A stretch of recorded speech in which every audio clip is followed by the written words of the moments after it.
Power sector के हवाले से भी ना एक अच्छी खबर है, वो हम आपके साथ शेयर करते हैं। ये पूरे पाकिस्तान के लिए आवाम को सस्ती बिजली मिलने की जो है ना उम्मीद बन गई है। हुकूमत और IPPs के दरमियान मुआहदे तय पा गए और ज़राए के मुताबिक हुकूमती मुज़ाकराती टीम और शमसी तवानाई पर मुश्तमिल IPPs ने टैरिफ कम करने पर आमादगी ज़ाहिर कर दी है। ये बड़ी खबर है, बहुत बड़ी खबर। इससे कि आवाम को अगर बिजली में ही रिलीफ मिल जाए तो भी बहुत बड़ा रिलीफ हो सकता है। ये वैसे चीख के देने वाली ना ब्रेकिंग न्यूज़ है कि आप चीख के बताएंगे जी कि ये चीज़ होगी है, क्योंकि बहुत बड़ा मसला है बिजली का। हाँ, लेकिन अभी इसको हमने देखना है कि किस तरह से इम्प्लीमेंट होता है और किस तरह से हम पे असरअंदाज होता है। वफाकी काबीना से मंजूरी के बाद हुकूमती अफसरान और IPPs मुआहदे पर बाज़ाब्ता दस्तखत करेंगे।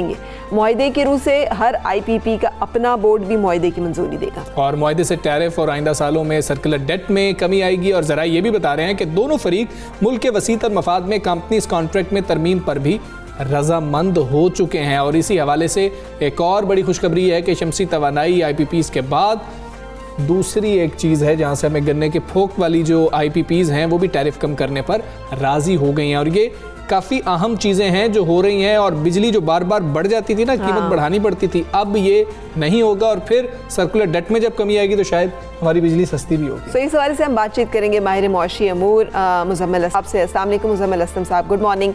फरमाइएगा, ये जितनी हम उम्मीदें लगाए बैठे हैं इन फैसलों से, ये तमाम उम्मीदें मतलब है कि मुमकिन है ये जो मुआहदा तय पाया है ये कितनी बड़ी पेशरफ्त है और इससे क्या फ़ायदे होंगे? देखिए, इसमें ये जो मुआहदा तय पाया है, ये जो बिजली बनाने वाले घर जो तेल से बिजली बनाते थे, गैस से, और अब वीकेंड पे जो है आपने देख लिया कि शुगर केन और जो शमसी तवानाई से भी जो बिजली बनाते हैं उनके साथ भी मुआहदा हो गया। इस मुआहदे के एवज हुकूमत को सालाना जो है 850 अरब रुपए की बचत, और 10 साल में 850 अरब रुपए की बचत होगी, जो रोजाना की बुनियाद पे जो है लगभग महीना के जो है 7 अरब रुपए होगा। अच्छा, अब इसमें जो आपने एक बात बोली कि बिजली की शायद कीमतें कम हो जाएं, तो मैं ये समझता हूँ कि बिजली की कीमतें अभी कम नहीं होगी।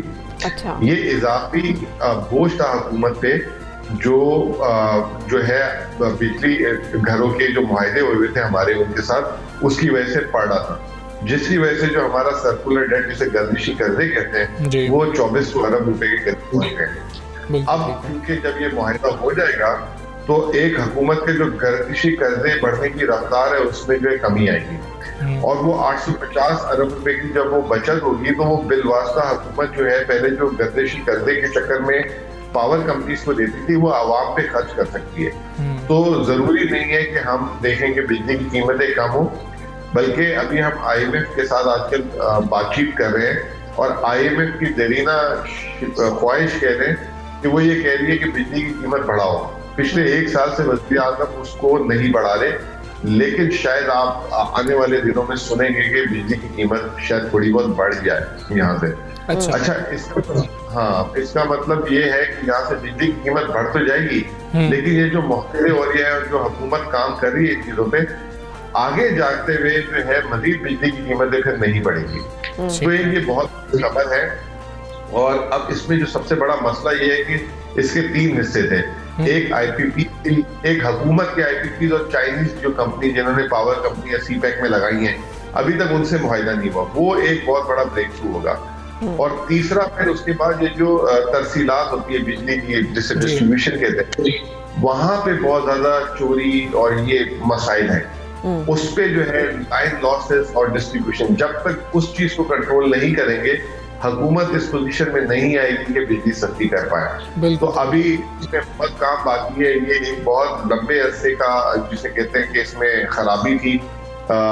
इस हुकूमत को कामयाबी की मुबारकबाद देनी चाहिए कि उन्होंने ये एक बहुत बड़ा मसला IPPs का हल कर दिया और उनको भी खुश करके भेजा है घर, ऐसा नहीं कि उनको लगा दिया।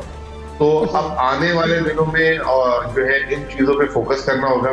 तो इन चीज़ों पे फोकस करना होगा। बिल्कुल मुज़म्मिल असलम साहब, स्मार्ट मीटर्स की कितनी हमें ज़रूरत है और हमें किस तरीके से इंश्योर करना होगा? आपने लाइन लॉसेस की बात की है, वो हम कैसे कम कर सकते हैं? और साथ अदायगी के हवाले से जो बातें आ रही थी इस मुआहदे के अंदर, अब डॉलर में नहीं होगी, ये पाकिस्तानी रुपयों में होगी, और डॉलर की जो एक हद है वो भी मुकर्रर कर दी जाएगी कि ज़्यादा से ज़्यादा ये होगा। इससे क्या फ़ायदा होगा? देखिए, माजी में इन्होंने जो है ना इनको हुकूमत बिजली रुपए में बेच रही थी और इनको टैरिफ डॉलर में दे दिया था। जब जब रुपए की कीमत गिरती थी तो तो इन पावर कंपनीज के जो है ना मुनाफे में इजाफा हो जाता था। अब हुकूमत ने उसको फ्रीज कर दिया एक ही जगह पे। अगर कल को मिसाल के तौर पे डॉलर बढ़ भी जाता है तो इनको जो है 148 रुपए के हिसाब से बिजली इनकी बिकेगी। तो ये भी एक अच्छी चीज है कि फ्यूचर में जो है अगर रुपए की कदर में गिरावट आती है या आती है तो इन बिजली घरों को वो उसका जो है फायदा नहीं जाएगा, वो वहीं पे रहेगी। और ये भी एक मैं ये जिस तरीके का मुआहिदा मैंने बता रहा हूँ कि बनाया है, ये एक निहायत ही कामयाब मुआहिदा है। और 850 अरब रुपए एक छोटा अमाउंट नहीं है। कुछ लोग उसको प्लेट आउट कर रहे हैं कि जी महीने का सिर्फ 7 अरब रुपए, दिन का आपका 7 अरब रुपए का, इस सब जो है ना दिन का 2 अरब या 1.5 अरब रुपए का आपका गर्दिशी किरदा बढ़ रहा है। तो ये कुछ भी नहीं है, लेकिन कतरा कतरा समुंदर बनता है। अब चाइनीज कंपनीज के साथ अल्लाह करे कि उनके साथ भी सही मुआहिदा हो जाए, क्योंकि पिछली हुकूमतों ने बिजली लगाने के चक्कर में ये नहीं देखा कि वो कितनी कीमत में लगवा रहे हैं, बस वो अंधाधुंध लगा गए और उसका खुमियाजा जो है आने वाली नस्ल खास तौर पे भुगतेगी।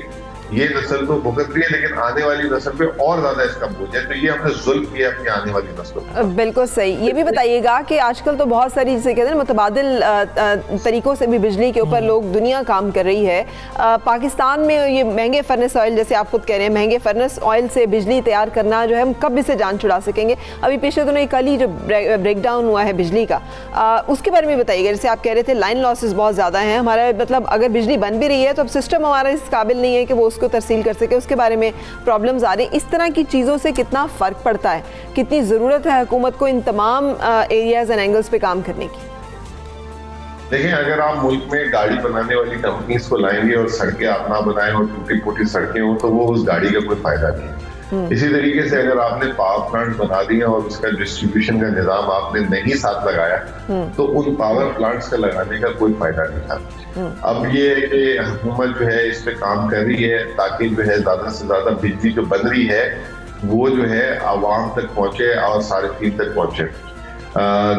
रहा सवाल ये कि जो लाइन लॉसेस हैं, जैसे कराची की मिसाल है, कराची एक एग्जाम्पल कि यहाँ पे लाइन लॉसेस को के इलेक्ट्रिक ने बहुत कंट्रोल किया, अलग अलग, जैसे आपने खुद बताया कि अच्छे मीटर्स लगाए हैं। इसके अलावा इन्होंने जहाँ जहाँ कूड़ा लगता था वहां पे तारों का निजाम चेंज किया ताकि जो है तो ये ना हो। तो ये जो है इम्प्लीमेंट, ये बेस्ट केस स्टडी पूरी कंट्री में होनी चाहिए, क्योंकि हमने सुना है कि ये जो पेशावर के इलाके हैं, इंटीरियर सिंध के इलाके, वहाँ पे 60% लाइन लॉसेज हैं।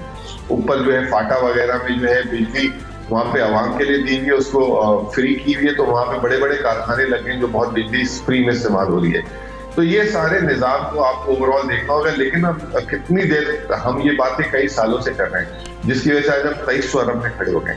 तो मैं ये समझता हूँ कि इसको जंगी बुनियादों पे देखना चाहिए ताकि ये मसला ओवरऑल खत्म हो, क्योंकि अब बिजली के बिल जो सारिफीन के आ रहे हैं, जैसे मेरा बिल भी जो घर का गर्मियों में लाख रुपए से ऊपर चले जाता है, तो ये अनअफोर्डेबल लेवल, दुनिया में कहीं इतनी महंगी बिजली नहीं। बिल्कुल ठीक है। मुज़म्मिल असलम साहब, ये कहिएगा, अगर इतने बेहतर मामलात हो रहे थे, पॉलिसी साजी इतनी बेहतर तरीके से हो रही थी, तो फिर एक इस्तीफ़ा आता है ताबिश गौहर साहब का, उसके बाद लोग भी परेशान हुए, हम भी थोड़े से हैरान हुए कि जब ब्रेक थ्रू होने वाला था उस वक्त ये इस्तीफ़ा आ जाना, आप उसकी वजह क्या देखते हैं?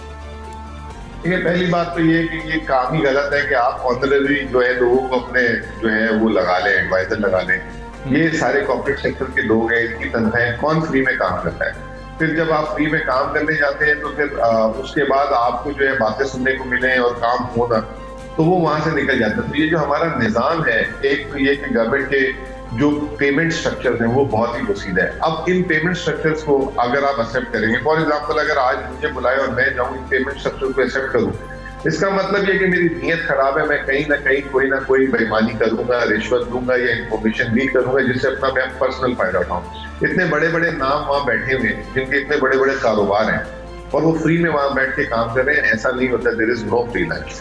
तो हुकूमत को पहली बात तो ये कि अगर एडवाइजर और खासतौर पर प्रोफेशनल्स ला रहे हैं तो उनको उनकी प्रॉपर रेम्यूनरेशन दें। दूसरा, ये जो हमारी ब्यूरोक्रेसी है ये बाहर के लोगों को एक्सेप्ट नहीं करती और ये इतना उनको तंग और फ्रस्ट्रेट करती है कि वो आदमी कहता है यार खुदा के वास्ते यहाँ से निकलो। तो यही अलमिया है आज हमारा मुल्क जो पीछे रह गया है। ये सब तमाम फैक्टर्स हैं जिसकी वजह से अच्छे क्वालिटी लोग नहीं आते काम करने। मुज़म्मिल असलम साहब, कॉन्फ्लिक्ट ऑफ इंटरेस्ट को भी तो बहुत डिस्कस किया जाता है ना, और ख़ास तौर पे जब बात होती है तवानाई सेक्टर की, वहाँ पर जहाँ पुरानी पिछली हुकूमतों के इकदाम हैं वहाँ पर इस हुकूमत का भी कॉन्फ्लिक्ट ऑफ इंटरेस्ट बड़ा डिस्कस होता है। नदीम बाबर साहब को लेकर, रज़ाक दाऊद साहब का उनका दूसरा है लेकिन ठीक है, उनको लेकर भी। तो आप इसको कैसे देखते हैं, और इस कॉन्फ्लिक्ट ऑफ इंटरेस्ट की मौजूदगी में आप समझते हैं मुनासिब मुआहदे हो सकेंगे IPPs के साथ, जिसके साथ मुल्क में तवानाई के शोबे में बेहतरी आए, गर्दिशी कर्जे को कम करने में मदद मिले?